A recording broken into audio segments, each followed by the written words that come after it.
kita bincang hangat bareng gue Jerry dan juga Wilson di channel MMTV.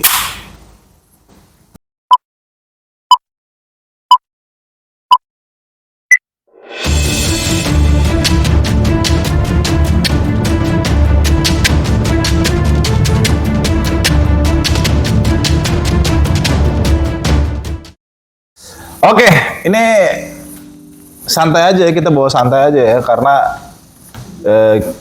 gue lagi sambil liburan nih, ya kan, berdua sama Wilson. Nah, kalau kalian bingung Wilson ini siapa, saya kenalin dulu singkat aja ya. Wilson ini ya, salah satu member juga dari Musisi Miskin, gitu kan, MM Tour. Nah, gue bikin konten ini sesuai dengan janji.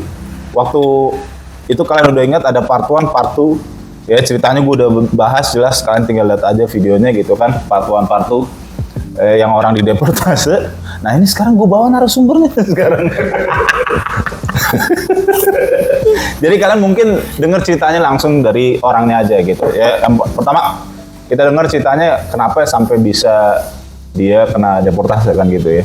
Ini bukan maksudnya pengalaman pertama kali loh ya soalnya. Pengalaman pertama kali, first time mengalami hal seperti ini. Pertama kali, dan memang yang ya jadi pembelajaran lah supaya jangan sampai kita begini lagi ke depannya gitu kan. Oke, coba ceritain aja Son. Kan ini kan transit ya dari Singapura terus dia ke Hong Kong terus. Oke. Jadi awalnya gue berangkat mau jalan ke Hong Kong ya. Itu kan kita beli tiket pesawatnya kan transit ke Singapura. Jadi semuanya berjalan dengan baik pada saat awal dari Jakarta menuju Singapura. Nah di Singapura kita bisa keluar imigrasi, kemudian kita masih stay itu semalam di Singapura, nginap kayak biasa aja. Nah hari kedua ya kita ke airport lagi, mau berangkat ke Singapura melalui SQ ya, pakai maskapainya SQ, dan masih oke aja, nggak ada problem apa-apa. Nah nyampe di bandara Hong Kong International Airport, semua berjalan dengan baik awalnya. Maksudnya gimana? Awalnya gimana Mas? Ya mendarat dengan selamat. Ya oke. Nah, mendarat dengan selamat kan. Nah, pada saat kita keluar dari labirin airport itu kan kayak udah mau masuk ke arah dalam airport ya. Nah di situ kan kalau kita memang di bandara luar negeri itu kan security dan orang-orang tim imigrasinya tuh sangat banyak ya. Jadi kita keluar pesawat tuh udah banyak orang-orang dari imigrasi. Nah, mereka tuh sebenarnya memantau, bukan hanya seperti patung yang diam aja, memantau melihat siapa yang turun kan, gerak-gerik penumpang, tipikal penumpang dari setiap pesawat yang mendarat di negara mereka itu seperti apa. Jadi mereka kan sudah bisa memfilter pertama kalinya dari situ. Nah, ibaratnya kan mereka memfilter dari pakaian kan ibarat dulu. Ya dari penampilan lah. Umumnya ya pasti ya. Dari penampilan, dari gerak tubuh, bahasa tubuhnya dia pada saat keluar meyakinkan atau enggak. Umumnya kayak gitu. Nah, saya awalnya sudah berjalan sampai di depan ya kan, ada nunggu beberapa teman yang masih ada di dalam pesawat. Nah, mereka kan ya seperti biasa jalan. Cuman pada saat keluar di persimpangan pertama ya kan, itu udah ada mungkin sekitar 5-10 petugas imigrasi. Nah dia tuh mungkin ada random check ya, random check melihat beberapa orang yang mungkin gelagatnya dicurigain lah. Maksudnya mereka perlu tahu informasi lebih dalam. Jadi mereka umumnya pasti minta data seperti paspor. Minta data seperti paspor, terus kemudian dia cek tiket pesawatnya ya kan, perginya dia cek. Nah kemudian ya kalau itu bisa dijawab dengan meyakinkan, umumnya sih ya akan lewat. Nah cuman ini ada sedikit mungkin grogi kali ya, Enggak, lo sendiri lewat nggak? Kalau saya sih aman, udah di depan, udah lolos aja. Cuman kan saya ada beberapa sama dengan teman, jadi ya kita saling nunggu lah ya, supaya nanti jalan keluar ke arah imigrasinya bisa bersama. Cuma kan ada beberapa teman yang masih di belakang, saya tunggu di depan persimpangan. Ya jadi, nah pada saat keluar itu mereka ada didatengin atau disamperin oleh petugas imigrasi yang menanyakan show your passport segala macam lah ya. Nah mungkin teman ini first timer juga kali ya, pengalaman berpergian, jadi agak bingung atau agak kaget gitu lah, atau nggak nyambung nih orang ini ngomongnya seperti apa, karena kan memang di Hong Kong tuh ya bahasa utamanya Mandarin, tapi mereka pasti bisa bahasa Inggris. Cuman kita kan ya orang Indonesia nggak semuanya pendengaran bahasa Inggrisnya atau penjelasan bahasa Inggrisnya bagus, terutama kalau lagi grogi kan bisa ngeblank ya. Iya, benar-benar. Mungkin bisa ngomong, ngerti maksudnya apa, cuman karena kondisinya agak grogi atau agak panik, tiba-tiba dicegat gitu kan jadi ngeblank mungkin ya. Terus akhirnya gimana dia? Nah, basic kayak gitu mereka malah menghindar. Menghindar itu gimana? Menghindar, jadi no. I have a friend gitu loh. Maksudnya saya punya teman di sini. Nah, maksudnya kan si petugas imigrasi kan jadi bingung. Saya cuma minta paspor kamu, tapi kenapa kamu kayak menghindar dan lari? Nah, itu yang jadi Oh, lari ya? Lari, maksudnya malah menghindar, terus kayak menghindar dan langsung jalan agak cepet. Itu yang jadi titik krusial sih menurut saya sih. Karena itu menunjukkan bahwa kita tuh ada sesuatu yang apa ya, tidak clean banget lah. Tidak clean lah. Maksudnya ada sesuatu yang bikin mereka janggal. Nah, mereka kan semakin pengen tahu dong. Mereka akan lebih mengejar dan lebih mencecar lagi. Nah, ya udah. Kemudian teman-teman itu kan mungkin mau menghampiri saya, mungkin perlu bantuan. Jadi pada saat itu ya udah saya tanya ada apa gitu kan ke petugas imigrasinya. Mereka bilang ya your friend why run ya kan from me. I don't know, you just ask my friend aja gue bilang gitu kan. Oke, dia minta tunjukin paspor segala macam, ya kita tunjukin aja seperti biasa. Tunjukin kita dari Jakarta, ya kan transit melalui SQ ke Singapura 1 malam baru Hong Kong. Nah, cuman rasanya setelah dia tanya di situ, ya kan dia buka tas juga, ya kan dia minta buka tas, dia memeriksa barang di tas yang handbag ya. Cuman kayaknya dia masih belum puas kali ya. Masih banyak pertanyaan yang mau dia tanya. Jadi dia minta kami ikut mereka ke ruang imigrasi. Oh, terus 2 orang ini. Tapi ya karena pas itu dia nyamperin saya, teman-teman itu ya, jadi ya udah saya temenin. Saya juga tadinya awalnya masih mikir ya masih fine aja lah ya.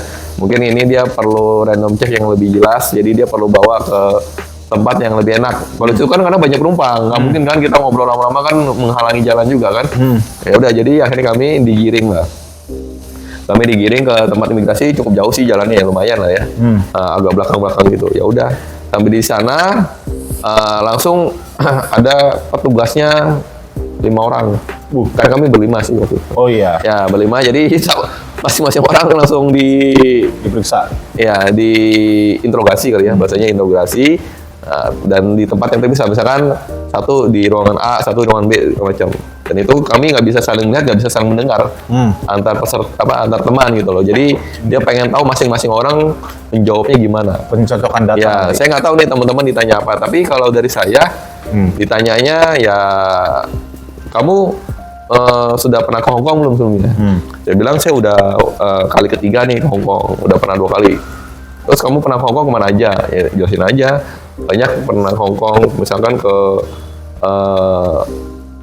Disneyland pernah, ke Ocean Park pernah, banyak lah, maksudnya ke Victoria Peak pernah, ya kan. Banyak tempat yang udah pernah kunjungin. Terus tanya tiket pulangnya, tiket pergi pulangnya tunjukin dong. Tunjukin aja, ya kan. Cuma tunjukinnya nih agak parah nih, melalui WhatsApp, booking hotel ya, booking pesawatnya, sorry, melalui pesan di WhatsApp, karena ya booking online, kebetulan yang booking kan teman nih, jadi saya nggak ngeprint, Oke, booking tiketnya clear ya, jadi aman, punya tiket pergi dan tiket pulang, jelas dengan tanggal pergi, tanggal pulang. Kemudian nginep di mana dia tanya, ya sama, karena teman yang booking, ya udah tunjukin melalui dari WhatsApp kan, PDF, ya udah tunjukin, oh kamu nginep di sini, oke. Terus tanya, kamu bawa uang berapa banyak? Saya bilang bawa uang ya kurang lebih waktu itu 4.000 Hong Kong dolar ya. 4.000 kan kurang lebih 8 juta ya. Kurang lebih ya, 8 juta. Ya untuk sekedar 4 sampai 5 hari di Hong Kong sih cukup ya. Kalau untuk makan kayak gitu kan, dan untuk main tempat wisata cukup lah untuk transport dan akomodasi, ya kan. Nah kemudian dia cek lagi paspornya per halaman, dilihat kamu kayak cukup sering berpergian ya, dia bilang ya. Iya memang hobi traveling gitu loh. Mungkin setahun tuh bisa 2 sampai 3 kali lah ya. Ada main-main ke mana lah, Singapura, Malaysia kayak gitu kan. Nah Setelah itu oke, untuk kamu no problem dia bilang. Tapi kita lagi menunggu hasil pemeriksaan teman kamu yang lain, kayak gitu kan. Oke, nah teman-teman itu mungkin agak lama ya, setengah sampai 1 jam kali ya. Saya cuma 15 menit sih, cepet karena kan paspor, tiket segala macam, uang, tas diperiksa, semuanya ya udah aman ya, barang juga cuma baju doang kan. Jadi aman 15 menit cepat. Nah, cuman kok teman saya 4 lagi belum keluar. Jadi saya balik lagi ke ruang tunggu. Nunggu ini teman saya di mana ya? Oh ya, dia bilang just wait your friend gitu kan. Oke, tunggu. Nah, kurang lebih setengah jam ada tuh satu persatu teman-teman yang keluar. Saya tanya, gimana? Aman nggak? Aman sih kok, cuman ditanya banyak banget gitu loh. Ditanya banyak banget tujuannya mau ngapain ke sini kan. Terus pasportnya tuh masih baru pertama kali pergi semua rata-rata teman-teman kan. Nah, jadi agak dicecernya banyak gitu loh. Nah, setelah itu ya udah satu persatu kita nungguin, nanti kumpul lagi berlima. Nah, setelah berlima itu kumpul 1 jam, petugas imigrasinya bawa lagi kita pindah ruangan, dia bilang ke ruangan yang lain. Nah, dari situ feeling gue udah mulai gak enak nih. Wah, ini kok gak dilepas ya? Ya kan? Harusnya kan orang kalau udah diperiksa semuanya clean kan harusnya udah clear kan? Gak dilepas. Ini suruh ikut lagi ke ruangan yang lain, terus dikawal 5 orang. Jadi ibarat kata kalau ada yang mau kabur, satu ngejar satu kan? Iya. Dia pikir kayak gitu kan? Nah, ya udah dikawal berlima. Waduh, gue bilang nih kok ini banget ya, kayaknya mulai agak feelingnya nggak enak. Nah, terus? Malah muka-mukanya kan masih muka orang baik kan kita. Ya udah ikutin aja, nah, sampai di ruang apa ya? Kayak ruangan karantina mungkin ya.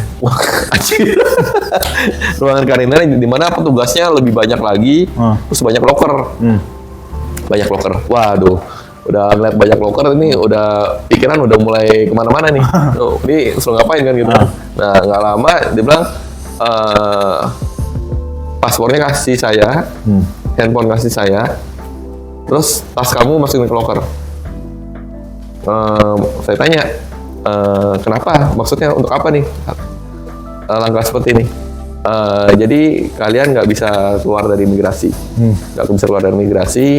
kalian nggak bisa masuk di Hong Kong, jadi kalian harus kembali lagi ke negara asal kalian. Jadi intinya kayak gitu.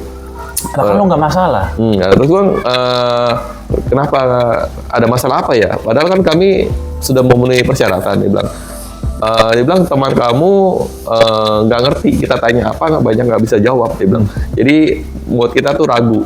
Terus kebanyakan beberapa teman nggak bawa Hong Kong dolar, men. Nggak punya Hong Kong dolar. Jadi benar-benar nggak bawa mata uang negara itu. Dan kemudian apa ya? Ditanya pernah ke jajan di Hong Kong kemana aja? Nggak bisa jawab.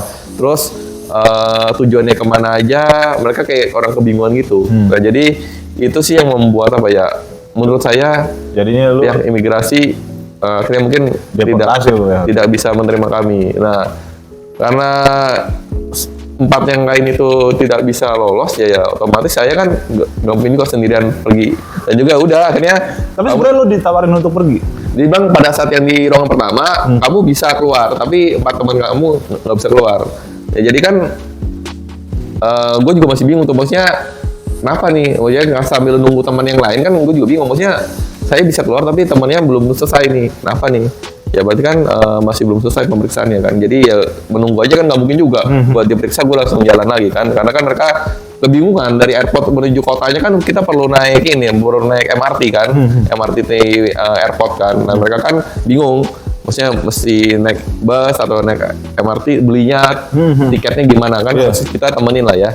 Nah di situ ya udah temenin. Nah pada saat sampai ruangan kedua ya udah mereka udah bilang kayak gitu. Nggak lama suruh tanda tangan form deportation.